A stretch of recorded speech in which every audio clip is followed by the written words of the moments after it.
Did the Russians place a bounty on American troops? COVID numbers head upwards for veterans and service members, and a fight is brewing over U.S. troops in Germany. We're back at it here on The Briefing. Let's dive in.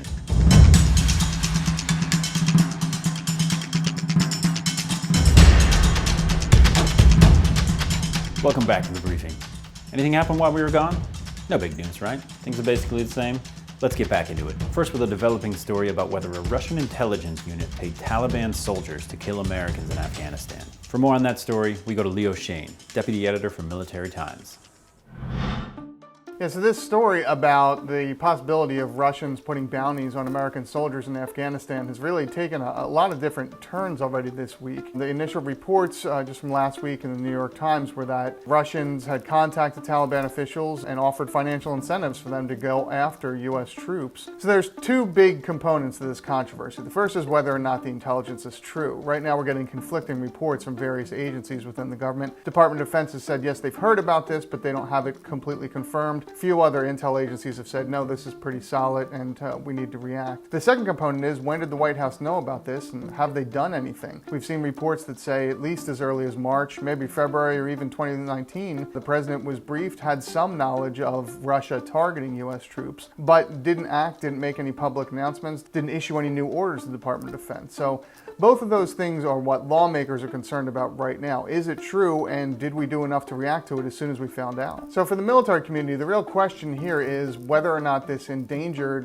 U.S. service members' lives. And we've already heard from a few Gold Star parents, a few of the unit members of folks who have been killed in Afghanistan in the last 2 years, and even some members of Congress who served in Iraq and Afghanistan saying, look, if there's any shred of truth to this, this is terrible news. This is a real betrayal by Russia of U.S. forces, but also possibly of the White House for not reacting, not doing something to stop this, to save lives in some way. So the big question for the military community with this controversy right now is whether or not this is still happening and whether or not lives could have been saved if someone acted on this intelligence earlier. There's been 20 U.S. service members killed in Afghanistan in the last 18 months. So a lot of worries that not only did we not react, but are we not reacting now, and is it costing American lives overseas?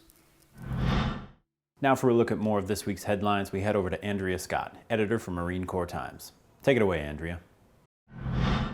Welcome back to the headlines. I'm Andrea Scott, here with your top military news this week. Travel bans are finally lifting for U.S. troops, even as coronavirus cases among service members are spiking. The number of Defense Department-affiliated personnel diagnosed with COVID-19 jumped 18% last week. Of those new 2,000-plus cases, nearly 1,800 of them were among troops, a jump of 20% over the previous week. Meanwhile, travel restrictions for U.S. troops have been lifted for all but 3 states: California, Florida, and Michigan. Now, on to military aviation.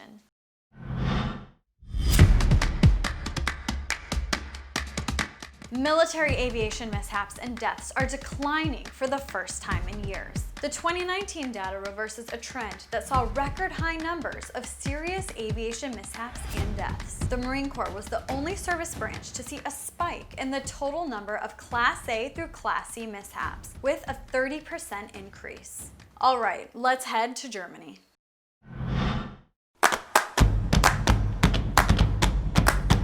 U.S. President Donald Trump has approved a plan to redeploy nearly 10,000 U.S. troops from bases in Germany. We're going to be reducing our forces in Germany. Some will be coming home and some will be going to other places, but Poland would be one of those other places in Europe. The move comes among the president's assertions that the U.S. subsidizes too much of foreign allies' national defense responsibilities. There are currently more than 34,000 U.S. troops stationed in Germany. The U.S. is looking to send another 1,000 troops to Poland, but it is not confirmed if those troops will be transferred there from Germany. Next up, a dire warning for sailors.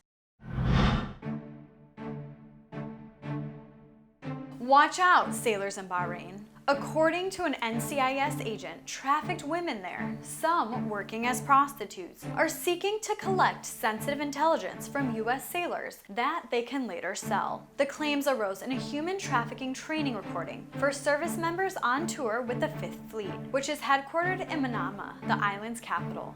The agent called the situation a, quote, very big issue for sailors in Bahrain. That's it for your military headlines. Now to a story from the defense side of the house on how forces are tackling coronavirus risks at huge international exercises in Europe. Let's take a look. The world seems to be at a standstill. Forces have once again started large-scale training maneuvers in Europe. The U.S. Army hosted several navies from the region for Baltic operations, or BALTOPs, and the U.S. partnered with the Polish Army for Allied Spirit in Poland. That territory is crucial to Europe's defense from Russia. Previous exercises had been cancelled because of the coronavirus pandemic. Reawakening these two exercises sends the message that NATO is still out there and it means business. Participants took precautions against COVID-19, such as wearing masks. BALTOPs canceled its amphibious operations to keep the virus from spreading from the ships to the land. The amphibious component in previous years was the element that was most watched, if you will. And that's the point of the exercise, to a large extent, is to demonstrate that the Allies can land.